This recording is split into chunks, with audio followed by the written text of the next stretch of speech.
अस्सलाम वालेकुम नाजरीन, सईद बलोच एक नई वीडियो के साथ आपकी खिदमत में हाजिर है। नाजरीन, आज इस सुप्रीम कोर्ट ऑफ पाकिस्तान में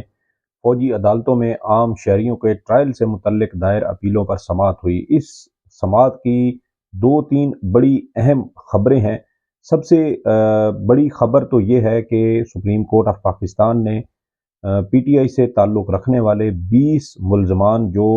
फ़ौजी हिरासत में थे और 104 जो टोटल ज़ेर हिरासत अफराद है उनमें ये भी शामिल थे,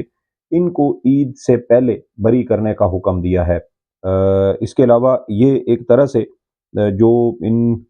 गिरफ्तार मुल्ज़मान के अहल खाना के लिए ईद से पहले एक ईद है, बड़ी अच्छी बात है। लेकिन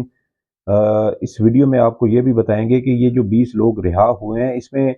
वफाकी हुकूमत क्या फ्रॉड कर रही है। एक धोखा ऐसा किया जा रहा है वफाकी हुकूमत की जानिब से, अटॉर्नी जनरल की जानिब से, और मेरे ख्याल में सुप्रीम कोर्ट ऑफ पाकिस्तान भी इस धोखे में मुलव्वस है। और वो क्या धोखा है वो इस वीडियो में आपके साथ बताऊंगा। इसके अलावा आज पाकिस्तान तहरीक इंसाफ की जानिब से एक बड़ी अहम पेशरफ्त देखने को मिली। बज़ाहिर ऐसे लगता है कि पीटीआई ने इस्टेब्लिशमेंट का मत्था रंग दिया है और काफ़ी टकराव वाली सूरत हाल है जो आज सुप्रीम कोर्ट ऑफ पाकिस्तान में पैदा हुई। हमने 2 रोज़ पहले आपको ये खबर दी थी कि पीटीआई की जो खैबर पख्तूनख्वा की हुकूमत है उसने सुप्रीम कोर्ट ऑफ पाकिस्तान में एक सफ़े पर मुश्तमिल एक ख़त जमा करवाया है जिसमें ये कहा गया है कि खैबर पख्तूनख्वा की सूबाई हुकूमत फ़ौजी अदालतों के 23 अक्टूबर 2023 के फैसले के खिलाफ दायर अपील वापस लेना चाहती है। सुप्रीम कोर्ट ने 23 अक्टूबर 2023 को फ़ौजी अदालतों को कलअदम करार देने का फैसला जारी किया था और सुप्रीम कोर्ट ने कहा था कि फ़ौजी हिरासत में जितने भी मुल्ज़मान गिरफ्तार हैं उनको सिविल जो इदारे हैं उनकी तहवील में मुंतकिल किया जाए। इसके अलावा फ़ौजी अदालतों की तश्कील को भी गैर आइनी गैर कानूनी करार दिया गया था। इसके अलावा आर्मी एक्ट और ऑफिशियल सीक्रेट एक्ट के कुछ शिकें भी अदालत की जानिब से कलअदम करार दी गई थीं। ये मामला गुज़श्ता साल हुआ, फिर उस वक्त चौंके निगरान हुकूमत थी खैबर पख्तूनख्वा में, तो निगरान हुकूमत ने इस फैसले के खिलाफ सुप्रीम कोर्ट में अपील दायर की और अब आज सुप्रीम कोर्ट ऑफ पाकिस्तान में पीटीआई की खैबर पख्तूनख्वा हुकूमत ने निगरान हुकूमत की जानिब से दायर की गई ये अपीलें वापस ले ली हैं और इसका मतलब ये है कि पीटीआई की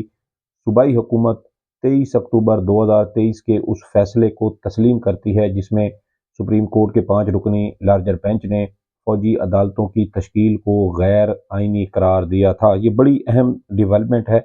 बराह रास्त एक तरह का टकराव है पाकिस्तान तहरीक इंसाफ का इस्टेब्लिशमेंट के साथ।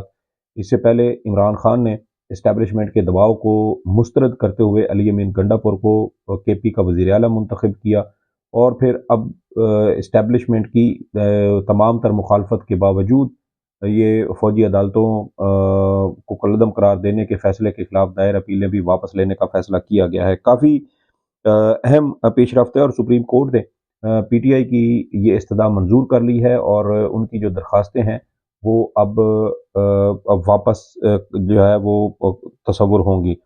इसके अलावा सुप्रीम कोर्ट की जानिब से 20 मुल्ज़मान जो बेगुनाह साबित हुए उनको रिहा करने का हुक्म दिया है। हमने गुज़श्ता जब इस केस की समाअत हुई थी तो आपको इस हवाले से आगाह किया था कि ये एक तरह का मशकूक किस्म का ये हुक्मनामा होगा अगर सुप्रीम कोर्ट ऐसा कोई इक़दाम करती है। उसकी वजह ये है कि अगर आप जो 20 बेगुनाह लोग हैं उनको बरी करने का जैसे आज सुप्रीम कोर्ट ने हुक्म दिया है,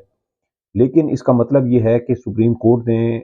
इनडायरेक्टली फ़ौजी अदालतों के दायरा इख्तियार को तस्लीम कर लिया है। अब ये 20 लोग बेगुनाह कैसे जो हैं वो करार दिए गए।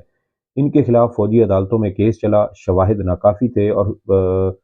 फ़ौजी अदालतों ने इन 20 अफराद को बेगुनाह करार देते हुए कहा कि इनके खिलाफ शवाहिद नहीं है, इसलिए इनको बरी किया जाता है। और फ़ौजी अदालतों की ही फाइंडिंग्स को अगर supreme court of Pakistan upheld करती है, उनको दुरुस्त तस्लीम करती है, तो फिर ये एक तरह से फ़ौजी अदालतों का जो दायरा इख्तियार है उसके अंदर जो ट्रायल हुआ है उसको उसकी कानूनी हैसियत को तस्लीम करने के मुतरादिफ है।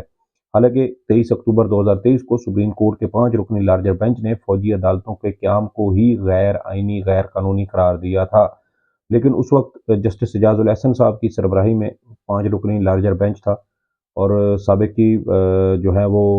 साबिक चीफ जस्टिस उमर अता बंदयाल के दौर में इसकी तकरीबन तमाम तर समातें मुकम्मल हो चुकी थी। आखिरी समात हुई थी और सुप्रीम कोर्ट ने उस पर फैसला महफूज कर लिया था। और दूसरी जानिब आप चीफ जस्टिस काजी फ़ाइज़ ईसा हैं और उनके दौर में फ़ौजी अदालतों में आम शहरियों के ट्रायल से मुतल्लिक अपीलें ज़ेर समात हैं और बज़ाहिर ऐसे लगता है कि सुप्रीम कोर्ट ऑफ पाकिस्तान भी वफाकी हुकूमत और इस्टेब्लिशमेंट के साथ ऑन बोर्ड नज़र आती है। उसकी वजह यह है कि जो सबसे इस केस में अहम नुक्ता है, जिसमें जो मैं समझता हूँ कि वफाकी हुकूमत की जानिब से इसमें फ्रॉड किया जा रहा है, वो ये है कि जब गुज़श्ता साल 23 अक्टूबर से पहले इस मुकदमात की जो है वो समाअत हो रही थी, ख़ास तौर पे 21 जुलाई 2023 का जो हुक्मनामा है, अबूरी हुक्मनामा, उसमें जो वफाकी हुकूमत के वकील थे अटॉर्नी जनरल, उन्होंने वाज़ेह तौर पर ये कहा था कि जो गिरफ्तार मुल्ज़मान हैं उनमें किसी के ख़िलाफ़ भी सज़ाए मौत या लंबी मुद्दत की जो सज़ा है यानी उम्र कैद की सज़ा का कोई जो इल्ज़ाम है या ऑफेंस है या कोई दफ़ा है वो नहीं लगाई गई। हम जो कि कमरे अदालत में मौजूद होते थे तो अटॉर्नी जनरल ने कहा था कि जो मुल्ज़मान हैं 9 मई के हवाले से जो फ़ौजी हिरासत में जिनको रखा गया है, उनको ज़्यादा से ज़्यादा 2 साल तक सज़ाएँ होंगी। और 2 साल तक सज़ाएँ होने का मतलब ये था कि अब चूँकि ईद आ रही है, 10 माह वो पहले गुज़ार चुके हैं, तो ईद पर भी अगर उनकी ये सज़ाएँ 2-3 महीने की माफ़ हो जाती तो ये तमाम मुल्ज़मान फ़ौजी अदालतों से बरी हो सकते थे। लेकिन अब फ्रॉड इसमें ये किया जा रहा है कि सुप्रीम कोर्ट में उस वक़्त अटॉर्नी जनरल ने कहा कि ज़्यादा से ज़्यादा सज़ा 2 साल होगी। लेकिन अब 20 लोग तो सुप्रीम कोर्ट ने रिहा करने का हुक्म दे दिया कि ईद से 3-4 रोज़ पहले इनको रिहा कर दिया जाए। लेकिन वो जो दीगर मुल्ज़मान हैं, तकरीबन 83 से 84 जो दीगर मुल्ज़मान बनते हैं, अब सुप्रीम कोर्ट ने एक बार फिर अटॉर्नी जनरल को कहा है कि आप जो 3 साल तक की सज़ाएँ जिन मुल्ज़मान को सुनाई गई हैं या सुनाई जा सकती हैं, उनकी तफ़सीलात अदालत में पेश करें। और आप देखें कि इसका मतलब ये है कि ये जो 3 साल तक जिन मुल्ज़मान को सज़ाएँ सुनाई गई हैं, इससे ज़्यादा सज़ाओं वाले मुल्ज़मान भी मौजूद होंगे। तो सुप्रीम कोर्ट में गुज़श्ता साल जो अटॉर्नी जनरल ने यकीन दहानी करवाई थी और कहा था कि ज़्यादा से ज़्यादा सज़ा जो है वो 2 साल होगी, तो फिर अब वो सज़ा कैसे बढ़ गई, कैसे जो है वो उसमें supreme court of Pakistan categorise कर रही है। ये तो वाज़ेह तौर पर जो यकीन दहानी या अंडरटेकिंग अटॉर्नी जनरल की जानिब से सुप्रीम कोर्ट को दी गई थी, ये उसकी खिलाफ वर्जी है। और अगर सुप्रीम कोर्ट अटॉर्नी जनरल को इस हवाले से पाबंद नहीं करती कि आप तो जब इस मरकज़ी केस की समाअत हो रही थी तो आप ये कह चुके थे कि जो मुल्ज़मान हैं 104 उनको ज़्यादा से ज़्यादा 2 साल तक सज़ाएँ हो सकती हैं, तो फिर ये सज़ाएँ अब बढ़ती कैसे जा रही हैं? और सुप्रीम कोर्ट को खुद से भी ये सवाल करना चाहिए कि जब ज़्यादा से ज़्यादा सज़ा के बारे में अटॉर्नी जनरल ने कहा कि 2 साल होगी, तो फिर सुप्रीम कोर्ट किस बुनियाद पर 3 साल तक सज़ा का जिन लोगों को सुनाई जा सकती है, उनकी फ़हरिस्त तलब कर सकती है। वैसे हमारे ज़राए तो ये भी जो है वो बताते हैं कि मुमकिना तौर पर 9 मई के वाक़यात में मुलविस इन 104 अफ़राद, जिनमें से अब 82 83 या 84 लोग बाकी रह जाएँगे, क्योंकि 20 के करीब लोगों को रिहा करने का हुक्म सुप्रीम कोर्ट ऑफ पाकिस्तान ने दिया है। जो दीगर लोग बच जाएँगे, उनमें से मुमकिना तौर पर कुछ ऐसे लोग भी हैं, जिनको सज़ाए मौत भी सुनाई गई है। जो गिरफ़्तार अफ़राद हैं, उनमें से 2 रिटायर्ड ब्रिगेडियर हज़रात भी हैं, जिनमें एक ब्रिगेडियर रिटायर्ड जावेद अकरम जिनका नाम है, वो भी शामिल हैं, वो भी फ़ौजी हिरासत में हैं। 9 मई के जो एहतजाज था, उसके इल्ज़ाम में इनको भी गिरफ़्तार किया गया था। गुज़श्ता 10 माह से फ़ौजी हिरासत में हैं। इनके हवाले से भी फ़ैसला जो है वो महफूज हो चुका है फ़ौजी फ़ौजी अदालतों में। लेकिन चूँकि सुप्रीम कोर्ट ऑफ पाकिस्तान में ये केस ज़ेर समाअत है, इसलिए सुप्रीम कोर्ट की जानिब से लिए गए इस नोटिस की वजह से वहाँ सज़ाएँ नहीं सुनाई गईं। लेकिन ये बड़ी अजीब बात है कि जिन इल्ज़ामात के तहत ज़्यादा से ज़्यादा सज़ा 2 साल होना थी, अब उन इल्ज़ामात के तहत सज़ाओं की मुद्दत कैसे बढ़ गई? क्या ये सुप्रीम कोर्ट ऑफ पाकिस्तान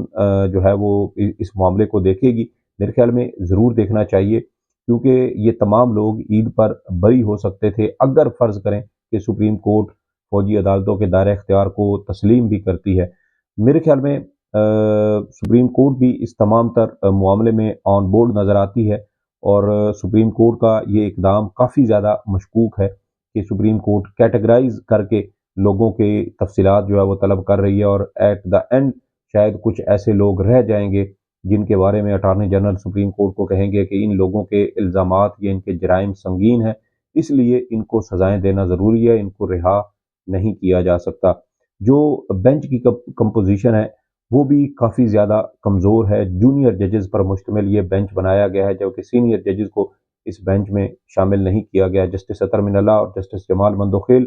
جو بنیادی انسانی حقوق اور 9 مئی کے واقعات کے حوالے سے بڑا ایک واضح ان کا ایک موقف ہے، ان کو ان فوجی عدالتوں کا جو کیس ہے اس میں انہیں شامل نہیں کیا گیا۔ کیوں نہیں کیا گیا یہ چیف جسٹس پاکستان یا 3 رکنی کمیٹی زیادہ بہتر انداز میں بتا سکتی ہے، کیونکہ اس مقدمے کے لیے جو بینچ کی تشکیل ہوئی تھی وہ سپریم کورٹ کی 3 رکنی انتظامی کمیٹی نے کی تھی۔ کافی عجیب و غریب قسم کی صورتحال ہے اور بڑی حیرانی اس بات پر ہے کہ وفاقی حکومت، اٹارنی جنرل اور جو اسٹیبلشمنٹ ہے وہ سپریم کورٹ آف پاکستان کو گمراہ کرنے کی کوشش کر رہی ہے، اور جو زیر حراست ملزمان ہیں ان کے حوالے سے غلط جو معلومات ہیں وہ بھی سپریم کورٹ کو دی جا رہی ہیں۔ بظاہر ہے یہ بھی ایک تاثر ملتا ہے کہ شاید سپریم کورٹ خود بھی گمراہ ہونا چاہتی ہے، اور سپریم کورٹ جس طریقے سے اس کیس کو آگے لے کر چل رہی ہے وہ بڑا حیران کن ہے۔ اب اس کیس کی سماعت گئی ہے اپریل کے چوتھے ہفتے تک، یعنی اپریل کے آخر تک، اور یہ تقریباً پورا ایک مہینہ بنتا ہے۔ اس سے پہلے 13 دسمبر کو اس کیس کی سماعت ہوئی، پھر 1.5 ماہ تک اس کو سماعت کے لیے مقرر نہ کیا گیا، پھر 29 جنوری کو سماعت ہوئی۔ جسٹس سردار طارق مسعود بینچ سے الگ ہوئے، بینچ ٹوٹ گیا، اور پھر پونے 2 مہینے تک اس کیس کی سماعت نہ ہو سکی، اور جب اس کیس کی سماعت ہوئی تو پھر مزید 1 ماہ کے لیے اس کو مؤخر کر دیا گیا ہے۔ سپریم کورٹ چاہتی تو 1 ہفتے کے اندر اندر اس کیس کی کارروائی مکمل کر کے جو ہے وہ فیصلہ جاری کیا جا سکتا تھا، لیکن بظاہر ایسا تاثر ملتا ہے کہ وفاقی حکومت، سپریم کورٹ آف پاکستان اور جو اسٹیبلشمنٹ ہے وہ ایک پیج پر آ چکے ہیں، اور فوجی عدالتوں کی جو آئینی اور قانونی حیثیت ہے اس کو مشروط طور پر درست بھی تسلیم کر لیا گیا ہے، اور اسی وجہ سے سپریم کورٹ جو ہے وہ کیٹیگریز کی صورت میں جو ملزمان ہے جو فوجی حراست میں ان کی تفصیلات طلب کر رہی ہے۔ ایٹ دا اینڈ شاید کوئی 15، 20 یا 30 لوگ ایسے بچیں گے جن کو